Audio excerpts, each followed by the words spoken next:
ঘন কুয়াশায় নিয়ন্ত্রণ হারিয়ে উল্টে গিয়ে আলু খেতে লরি। মাথাভাঙা ১ নম্বর ব্লকের নয়ারহাট গ্রাম পঞ্চায়েতে নয়ারহাট রেলগেট সংলগ্ন প্রধানপাড়া এলাকায় ঘন কুয়াশার জেরে নিয়ন্ত্রণ হারিয়ে রাস্তার পাশে থাকা আলু খেতে উল্টে গিয়েছে একটি লরি। স্থানীয় বাসিন্দা সেকেন্দার হোসেন জানান, আজ বৃহস্পতিবার সকাল ৭টা নাগাদ সিমেন্টের ইট বোঝাই গাড়িটি ইট নামানোর পর যাওয়ার পথে নিয়ন্ত্রণ হারিয়ে ফেলে, ফলে রাস্তার পাশে থাকা আলু খেতে পড়ে যায়।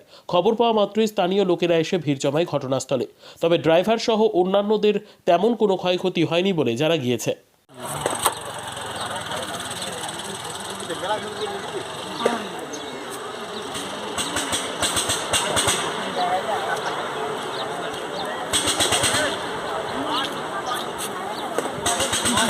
ঘটনাটা হচ্ছে ওই গাড়িটা ধূপগুড়ি থেকে সকালবেলা কাঠটা নিয়ে আসছিল সিমেন্টের ইট। আসার পরে খালি করে যাওয়ার পথে একটু ঘন কুয়াশার জন্য রাস্তায় হালকা একটা ছোট ব্রিজ ছিল, ব্রিজটা পার হতে গিয়ে